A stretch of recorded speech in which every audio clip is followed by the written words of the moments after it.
Hi guys, welcome to my channel Krishna love god. आज Krishna love God में एक और नया टॉपिक लेकर आए हैं और वो टॉपिक है कि जब कान्हा बने अपने भक्त के देवर। तो इस कथा को हम पढ़ेंगे, मतलब बताएंगे। सो देर ना करते हुए हम स्टार्ट करते हैं। जय Shri Krishna. So let get started now. देखो, ये कथा शुरू होती है। अब एक लड़की थी जो श्री कृष्ण जी की अनन्य भक्त थी। बचपन से ही कृष्ण भगवान का भजन करती थी, भक्ति करती थी। भक्ति करते करते बड़ी हो गई। भगवान की कृपा से उसका विवाह भी श्री धाम वृंदावन में किसी अच्छे घर में हो गया। विवाह होकर पहली बार वृंदावन गई, पर नई दुल्हन होने से कहीं जा न सकी और मायके चली गई। और वहाँ वह दिन भी आया जब उसका पति उसे लेने उसके मायके आया। अपने पति के साथ फिर वृंदावन पहुँच गई। पहुँचते पहुँचते उसे शाम हो गई। पति वृंदावन में यमुना किनारे रुककर कहने लगा, देखो शाम का समय है, मैं यमुना जी में स्नान करके अभी आता हूँ। तुम इस पेड़ के नीचे बैठ जाओ और सामान की देखरेख करना। मैं थोड़े ही समय में आ जाऊंगा। यही सामने ही हूँ मैं तुम्हारे, ठीक है?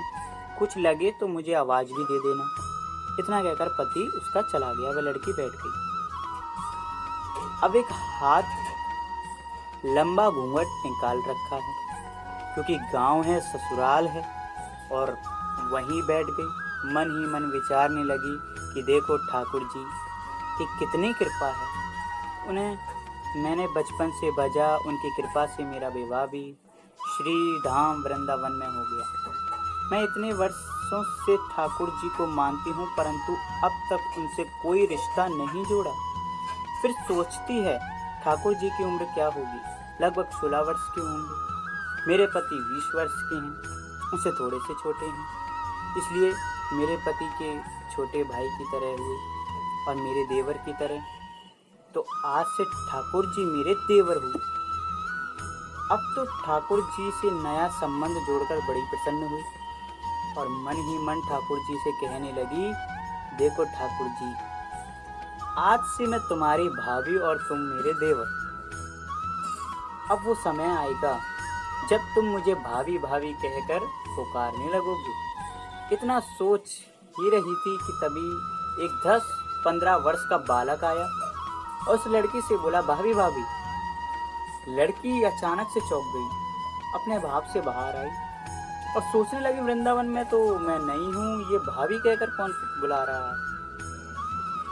नई थी इसलिए घूंघट उठाकर नहीं देखा कि गांव के किसी बड़े बूढ़े ने देख लिया तो बड़ी बदनामी हो जाए। अब वह बालक बार बार कहता जाए, वह उत्तर ना दे। बालक पास आया और बोला, भाभी तनिक अपना चेहरा तो दिखाइए। अब वह सोचने लगी, अरे ये बालक तो बड़ा जिद्दी टाइप का है, इसलिए कस के घूंघट पकड़कर बैठ गई कि कहीं घूंघट उठाकर देख ना ले। लेकिन उस बालक ने जबरदस्ती घूंघट उठकर उसका चेहरा देख लिया और भाग गया। थोड़ी देर में उसका पति आ गया। उसने सारी बात अपने पति से कही और पति ने कहा, तुमने मुझे आवाज क्यों नहीं दी? लड़की बोली, वह तो इतने में भाग ही गया। पति बोला, चिंता मत करो, वृंदावन बहुत बड़ा है। कभी किसी गली में खेलता मिल गया तो हड्डी पसली एक कर दूंगा। ऐसा कहता है उसका पति। फिर कभी ऐसा नहीं कर सकेगा। तुम्हें जहां भी दिखे मुझे जरूर बताना। फिर दोनों घर गए।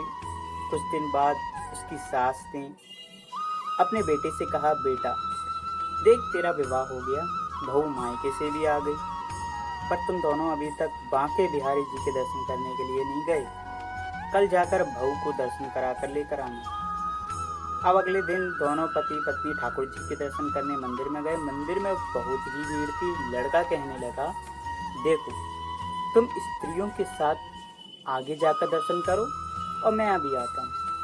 अब वह आगे गई पर घूंघट नहीं उठाती। उसे डर लगता कोई बड़ा बूढ़ा देखेगा तो कहेगा नई बहू घूंघट के बिना घूम रही है। बहुत देर हो गई, पीछे से पति ने आकर कहा, अरे बावली, बिहारी जी सामने है, घूंघट काहे, खोल घूंघट। घूंघट खोलेगी तो दर्शन करेगी ना।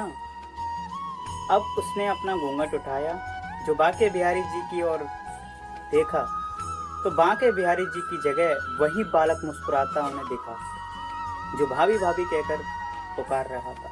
तो एकदम से वह चिल्ला गई।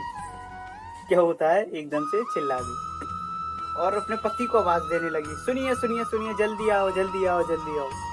पति पीछे से भागा भागा भागा भागा अपनी पत्नी के पास आया और लड़की तभी उससे कहती है कि उस दिन जो मुझे भाभी भाभी कहकर बालक भागा था वह मिल गया। पति ने कहा, कहाँ है?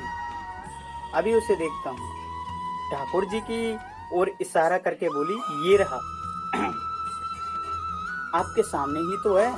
उसके पति ने जो देखा तो चौंक गया और बोला, तुम धन्य हो, वास्तव में तुम्हारे हृदय में सच्चा भाव ठाकुर जी के प्रति है। मैं इतने वर्षों से वृंदावन में हूँ, मुझे आज तक उनके दर्शन नहीं हुए और तेरा भाव इतना उच्च है और सच्चा है कि बिहारी जी के तुझे दर्शन हो गए। वाह वाह वाह। तो ये थी कहानी एक पति की एक पत्नी की। सो गाइस, आज के लिए इतना बहुत है। फिर मिलेंगे नेक्स्ट वीडियो में। और अगर ये वीडियो आपको पसंद आती है, अच्छी लगती है, तो प्लीज़ सब्सक्राइब करें, तो सब्सक्राइब माय चैनल। और अगर शेयर कर सके तो शेयर करें, लाइक करें तो लाइक करें, और अगर कुछ कहना चाहते हैं तो कमेंट करें। बाकी नेक्स्ट वीडियो में मिलते हैं। बाय।